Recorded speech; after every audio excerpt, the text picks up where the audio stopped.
surtout. Parlons du camp de Kalea. Mais je veux que vous compreniez.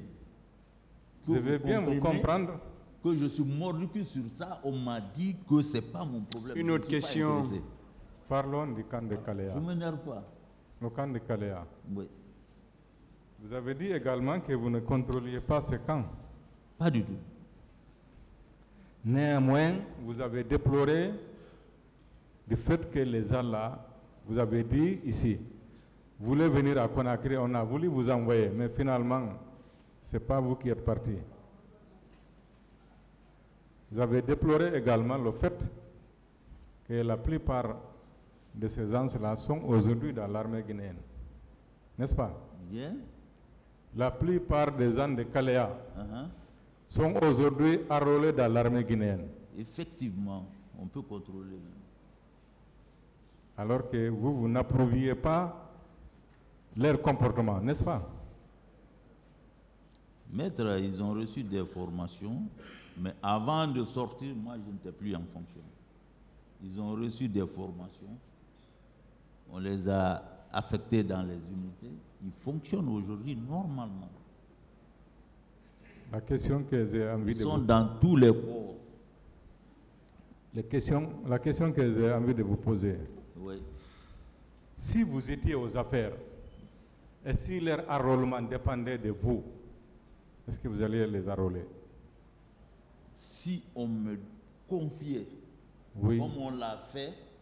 Si vous étiez toujours aux affaires, hein? Et si leur enrôlement dépendait de vous, est-ce que vous allez le faire?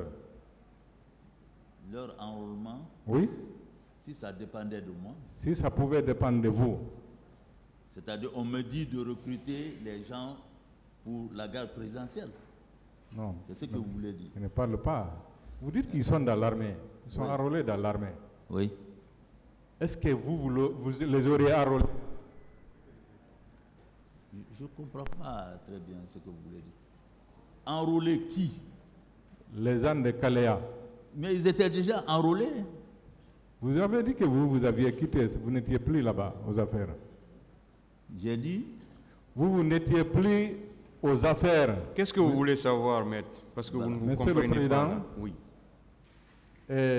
Monsieur Sano a déploré le comportement des gens de Kalea, si j'ai bien compris. Il a également dit, malheureusement, ils sont presque tous dans l'armée aujourd'hui. Moi, je veux savoir, compte tenu de ça, de ce que vous avez exprimé, si c'est vous qui devriez les enrôler, est-ce que vous l'auriez fait? Les enrôler, c'est ce qu'il dit. Ils étaient déjà enrôlés. Qu'est-ce que vous voulez? Les enrôler comment? Quelqu'un qui est enrôlé, comment tu vas l'enrôler encore? S'ils étaient déjà enrôlés, ils étaient dans le camp. Ils suivaient déjà une formation, ils étaient enrôlés. Qu'est-ce que vous voulez savoir maintenant? Ils étaient en formation, ils étaient au compte de la garde présidentielle. Mais selon vos explications, ils sont dans d'autres unités aujourd'hui. C'est ce que vous avez dit hier. N'est-ce pas? Maître. Oui. Vous voulez savoir, ils ont été mutés alors, c'est ça? Ok. On peut rester dans la garde présidentielle et on t'affecte dans une autre unité. C'est faisable. On voit. Ça peut se faire. Comme tu peux être ailleurs, si le chef apprécie, il veut que tu sois à côté de lui, il peut t'appeler et on te met à la garde présidentielle. Tout ça, ça peut se faire. Est-ce que si c'est de votre volonté, on peut affecter ces gens dans d'autres unités? Je ne sais pas là où vous voulez en venir, mais je ne comprends pas ça très bien. Parce que les gens enrôlés déjà. D'accord. Je parle de l'affectation. Ils n'ont fait que changer de lieu, de centre. Ils n'ont fait que changer de centre. Pour les éloigner de Conakry. C'est bon, nous passons à la question. Je ne sais pas ce que vous voulez savoir. Les événements qui ont eu lieu le 28 septembre, parce que ce jour, le ministre de la Défense était absent de Conakry. Est-ce que vous l'avez rendu compte? J'ai rendu compte, maître. Quelle était sa réaction? lorsque vous l'avez rendu compte? Maître, je crois que je n'ai pas de réponse à cette question. C'est votre droit. Oui. À son arrivée, à son retour à Conakry, est-ce que vous en aviez discuté? J'ai largement parlé de ça ici, maître. J'ai répondu à cette question.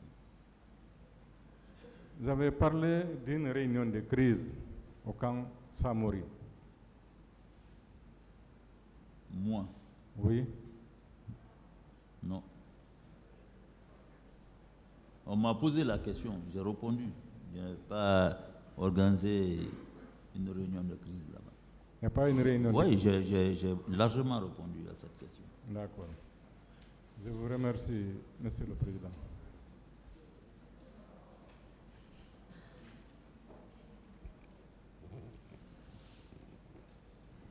Je vous remercie, Monsieur le Président. Honorable assesseur. Mon général, bonjour. Bonjour, maître. J'ai deux petites questions à vous poser.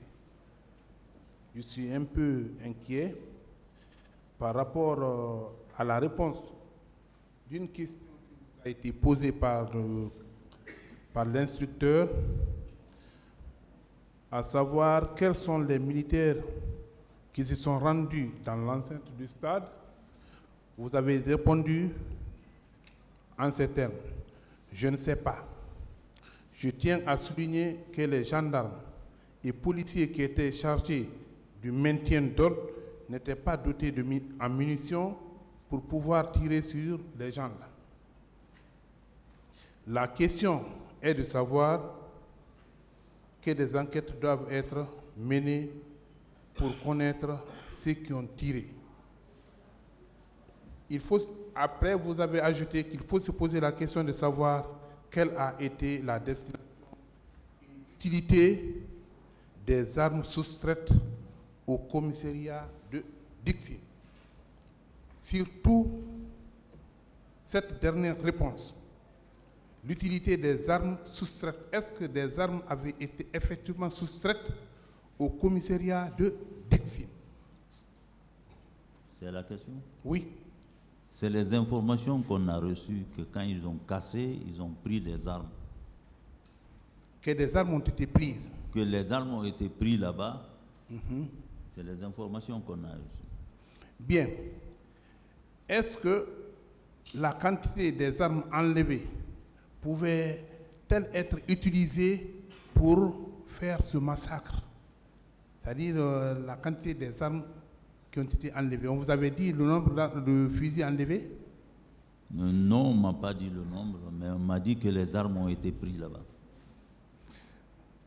En votre qualité de chef d'état-major des armées, est-ce que vous estimez qu'une unité comme un commissariat pouvait-elle avoir une grande quantité de fusils? Maître, ce n'est pas parler pour parler, mais je veux que vous vous déplacez, vous partez dans les postes de police et de gendarmerie. Vous allez toujours trouver des armes. Ça n'a pas commencé aujourd'hui. Oui. Voilà. Je suis d'accord, c'est un corps paramilitaire. Mais est-ce que la quantité des armes, la quantité enlevée là-bas pouvait suffire pour les manifestants de s'entretuer et juste à arriver jusqu'à 156 morts? Maître, je ne peux pas répondre à cette question parce que je n'ai pas travaillé là-bas. Je ne sais pas la quantité d'armes qui étaient là-bas. Mais si le commissaire est là, il peut dire la quantité d'armes qu'il détenait là-bas. Bien. OK. Et ma seconde question, vous avez donné une réponse à une autre question. Quand on vous a dit, lorsque vous avez appris qu'il y a des coups de feu, des blessés, des morts au stade, vous, en tant que chef d'état-major général des armées, qu'avez-vous fait pour faire cesser ces crimes? Vous avez répondu: nous avons envoyé des services de maintien d'ordre sur le terrain pour protéger les manifestants. Malheureusement, ceux-ci ont été débordés et ce que nous n'avions pas souhaité est arrivé. C'est regrettable surtout qu'il s'agit de nos compatriotes. Ce qui a été fait l'a été malgré nous. Bien, pour pouvoir protéger les manifestants, est-ce que faudrait-il demander aux forces de sécurité de se munir des armes réelles, de se munir des PMAK pour venir sécuriser les manifestants? Pourquoi sont-ils venus armés au stade? Qui? Les forces de l'ordre. Maître, tout le monde connaît que c'est leur mission. S'ils sont venus avec des armes à feu, moi je ne connais pas. Moi je connais qu'ils ont des armes conventionnelles pour le maintien d'ordre. Moi je n'étais pas au stade.